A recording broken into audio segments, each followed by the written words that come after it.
Price Lord. இந்த பதிவில் நாம் என்ன பார்க்கலான்னா, ஒரு மனுஷன் எப்படியாக இருந்தால் பரலோகம் போக முடியும் அப்படிங்கிறத குறித்து பார்ப்போம். அதாவது தேவன் எப்படி அவனோட இடைப்பட்டார்னா அவன் பரலோகம் போக முடியும் அப்படிங்கிறத குறித்து பார்ப்போம். சரிங்களா? இப்போது ஒரு மனுஷனோட தேவன் பேசுகிறார் அப்படின்னு சொன்னால் அதனால் அவன் பரலோகம் போயிடுவானா?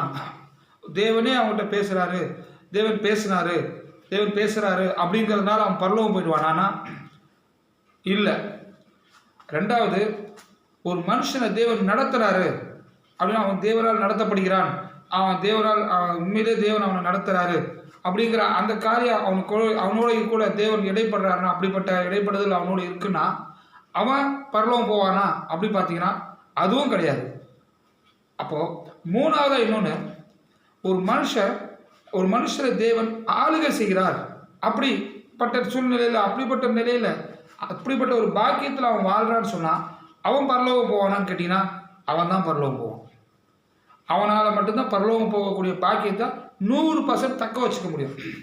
ஏன்னா இப்போது தேவன் ஒரு மனுஷன் கூட பேசுகிறாருன்னா அவர் டைரக்டாக வந்து பேசணும் அப்படி மட்டும் கிடையாது, உங்கள் மூலமாகவும் தேவன் என்கிட்ட பேசலாம். ஸோ அப்படி பேசப்பட்டதுனால நான் பசுத்தன், நான் உத்தமன், இல்லை நான் நீதிபதி, அப்படியா பரிசுத்தமாக வாழ்கிறேன் அப்படின்னா நம்ம ஒன்று முடிவு பண்ணிட முடியாது. சரிங்களா? நமக்காக சொல்லலாம், இல்லை அடுத்தவங்களுக்காக சொல்லலாம், யார் வேறு எதாவது ஒரு விஷயத்துக்காக கூட நம்மகிட்ட தேவன் பேசலாம். சில நேரத்தில் சொல்லலாம், பிள்ளைகிட்ட தேவன் பேசினார் இல்லையா, அப்போ அவன் பரிசுத்தவானா? இல்லைங்களா? கழுதுகிட்டே பேசினார் தேவன், கழுதையை வச்சே பேசினார் இல்லையா? அப்போ ஒரு மனுஷங்கிட்ட தேவன் பேசினார் அப்படின்னாலே அவன் பரிசுத்தவான், அவனோட தேவன் எல்லா நாளும் இருக்கிறார் அப்படிலாம் கிடையவே கிடையாது. இன்னைக்கு பெரும்பாலான மக்கள் ஏமாந்து போகிறது உங்கள் நிமித்தமாக தான் அந்த மனுஷரை பயன்படுத்துகிறார். அந்த இடத்துல அவன் இருக்கிறாங்கிறதுனால தான் அவனை பயன்படுத்துகிறார்.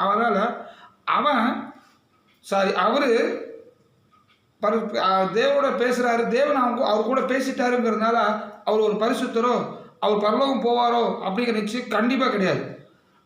ஏன் இதை நான் உங்களுக்கு சொல்கிறேன்னா, நம்ம கூட தேவன் சில நேரங்களில் பேசுவார். சரிங்களா? வேறு வழி இல்லை, இந்த பிள்ளைக்கு இப்படி தேவை, வேறு வழி இல்லை, அந்த பிள்ளைக்கு அது தேவை, அதனால நம்ம பேசி அங்கே சொல்லுவோம் அப்படி சொல்லுவார்.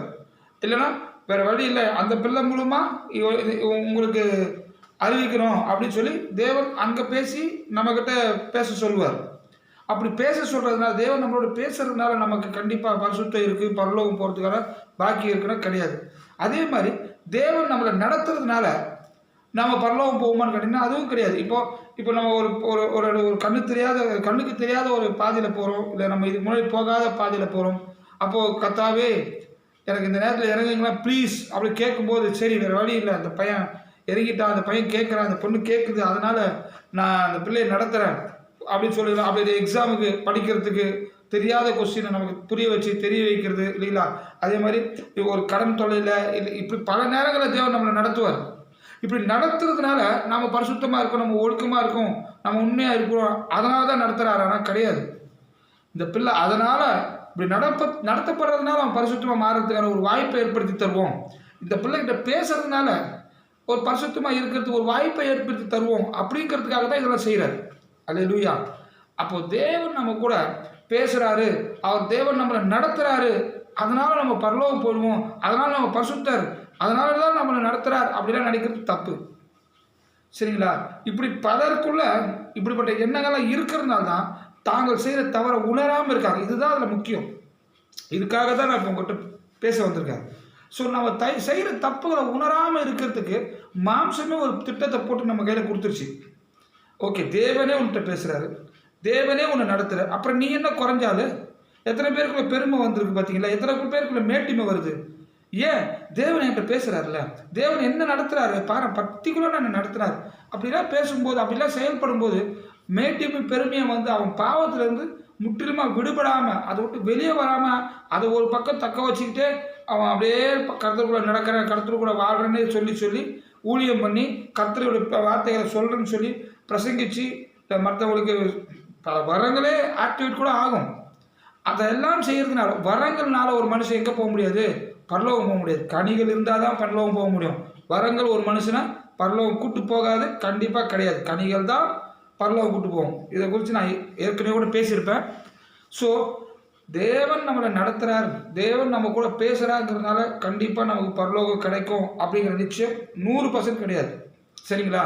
அப்போ எப்போ பரலோகம் நமக்கு கிடைக்குங்கிற நிச்சயம் உண்டுன்னா, கர்த்தர் நம்மளை ஆளுகை செய்யும்போது, மறுபடியும் சொல்கிறேன் அல்லேலூயா, கர்த்தர் நம்மளை ஆளுகை செய்யும்போது தான் நமக்கு பரலோகங்கிறது நிச்சயம். எப்போ அவர் நம்மளை ஆளுகை செய்வார்? நாம் நம்மளை முழுசாக அவருக்கு ஒப்பு கொடுக்கும்போது தான் அவர் நம்மளை ஆளுகை செய்வார். ஸோ நாம் முழுசாக ஒப்பு கொடுக்கும்போது அங்கே என்ன நடக்கும்? நம்மளோட சுயம் சாவும். அல்லேலூயா. நம்மளுடைய பெருமை மேட்டிமை எல்லாம் தகர்ந்து ஒன்றுமில்லாம போவோம். பாவம் செய்ய பயப்படுவோம். அடுத்த காரியங்களை வீண் காரியங்களை செய்யறதுக்கு நாம் உண்மையிலேயே யோசிப்போம் இல்லையா? கர்த்தருக்கு பிரியமில்லாத செய்ய யோசிப்போம். தூஷணமான வார்த்தைகளை பேச மாட்டோம் இல்லைங்களா? போட்டி, பொறாமை, இப்படி எந்த ஒரு தேவனுக்கு பிரியமில்லாத காரியமும் இருக்காது. ஏன்? கர்த்தர் நம்மளை ஆளுகை செய்ய நம்ம விடும்போது, கர்த்தர் நம்மளுக்குள்ள ஆளுகை செய்கிறாருன்னா அவர் பாவத்தோட நம்மளை ஆளுகை செய்ய மாட்டார் இல்லைங்களா? இது உங்களுக்கு புரியுது இல்லைங்களா? அப்போ கர்த்தர் ஆளுகை செய்யும் போது அப்படிப்பட்ட ஒரு வாழ்க்கை வாழணும். இன்னைக்கு இல்லை, என்றைக்குமே ஒரு மனுஷன் பரலோகம் போகணும்னா கர்த்தர் நம்மளை ஆளுகை செய்தார். அதாவது பெற்றுக்கொண்ட பரிசுத்த ஆவியானவர் நம்மளை ஆளுகை செய்யணும். நாம் ஆவியானவர் ஒரு ஓரத்தில் உட்கார வச்சுட்டு நம்ம வசதியில் காரணாத காரியங்கள்லாம் செஞ்சுச்சு வெறும் அந்நிய பாஷை மட்டும் பேசிட்டு, இல்லை சுகம் தர வராமல் இருக்கு, அதனால் ஆவியானவர் கொண்டு நான் சுகம் தரேன், நான் நல்ல கர்த்தருடைய வார்த்தையில் பேசுகிறேன், இதனாலலாம் கிடையவே கிடையாது. ஆவியானவர் நம்மளை செயல்படணும், நமக்குள்ளே முழுமையாக செயல்படணும். அவர் சொல்லணும், நீ இதை செய்யக்கூடாது, இப்படி இருக்கணும், இப்படி இருக்கக்கூடாது. அவர் நம்மளை வழி நடத்தணும். பாவத்துக்கு ஆவியானவர் கிட்டேயே போக மாட்டார் இல்லைங்களா? ஆனால் நாம் அப்படி நடக்காமல் போனோம்னா நமக்கு என்ன கிடையாது? பரலோகம் கிடையாது. அதனால் தேவன் நம்மளை ஆளுகை செய்தால் மட்டும்தான் பரலோகம் கிடைக்கும். தவிர தேவன் நம்மளோட பேசினாலோ, தேவன் நம்மளை நடத்தினாலோ பரலோகம் கிடையவே கிடையாது.